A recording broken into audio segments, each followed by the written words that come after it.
अस्सलाम वालेकुम दोस्तों, मैं हूं उस्मान मंशा और आप देख रहे हैं सोशल टीवी।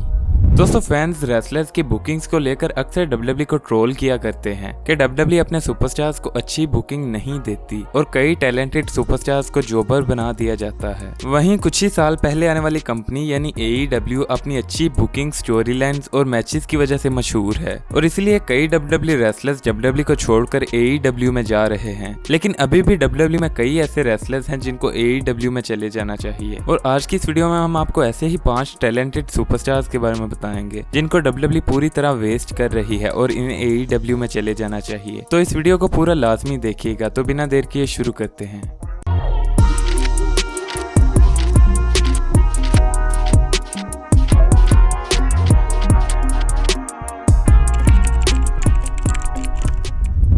Number 5, Ricochet. दोस्तों, रिकोशे डब्ल्यूडब्ल्यूई में इस वक्त एक जॉबर की तरह काम कर रहे हैं और इस वक्त इन्हें बिल्कुल भी अच्छी बुकिंग्स नहीं मिल रही। डब्ल्यूडब्ल्यूई जिससे चाहती है इन्हें हरवा देती है और डब्ल्यूडब्ल्यूई में फिलहाल इनका कोई भी फ्यूचर नजर नहीं आ रहा। दोस्तों, हम जानते हैं कि रिकोशे कितने ज्यादा टैलेंटेड हैं और इनकी हाई फ्लाइंग एबिलिटी कितनी आउटस्टैंडिंग है, इसलिए इन्हें AEW में चले जाना चाहिए और शायद AEW इनको एक अच्छे टैलेंट के तौर पर यूज कर सकती है, जिस तरह AEW पाक का यूज कर रही है, जो कि पहले डब्ल्यूडब्ल्यूई रेसलर थे।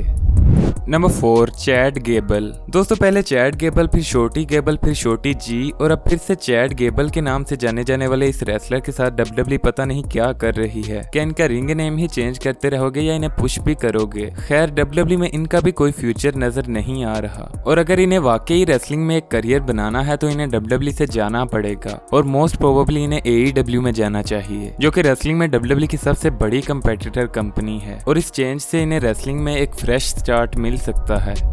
Number 3, John Morrison. दोस्तों, जॉन मॉरिसन ने जब रॉयल रंबल 2020 में रिटर्न किया तो उसके बाद फैंस इनको as a singles competitor wrestling करते देखना चाहते थे, लेकिन डब्ल्यूडब्ल्यूई ने इन्हें द मिज के साथ एक टैग टीम में डाल दिया, जिसके बाद इनके साथ कुछ भी अच्छा नहीं हुआ और इनका सिंगल्स करियर शुरू होने से पहले ही खत्म हो गया और इन्हें डब्ल्यूडब्ल्यूई में अब तक वो पुश नहीं मिला जो ये डिजर्व करते हैं। इसलिए अब इन्हें ये फैसला कर लेना चाहिए और डब्ल्यूडब्ल्यूई को छोड़कर AEW में चले जाना चाहिए। Number 2, Jeff Hardy. दोस्तों, जेफ हार्डी को डब्ल्यूडब्ल्यूई अपने लेजेंड्स में से एक समझती है, लेकिन इस वक्त इन्हें जो बुकिंग्स मिल रही हैं उससे यही लगता है कि डब्ल्यूडब्ल्यूई का अब इनमें कोई खास इंटरेस्ट नहीं है। और रिसेंटली जब डब्ल्यूडब्ल्यूई रॉ पर इन्हें 24/7 चैंपियन के पीछे भागते दिखाया गया तो इस पर फैंस ने डब्ल्यूडब्ल्यूई को कड़ी तनकीद का निशाना बनाया कि एक तो डब्ल्यूडब्ल्यूई जेफ हार्डी को अपना लेजेंड कहती है और दूसरा उन्हें 24/7 चैंपियनशिप पिक्चर में डाल रही है। दोस्तों, इसके बाद कई फैंस का कहना था कि अब जेफ हार्डी को AEW में चले जाना चाहिए, जहाँ इनके भाई मैट हार्डी पहले से मौजूद हैं और इस तरह वो AEW में एक अच्छी टैग टीम बना सकते हैं।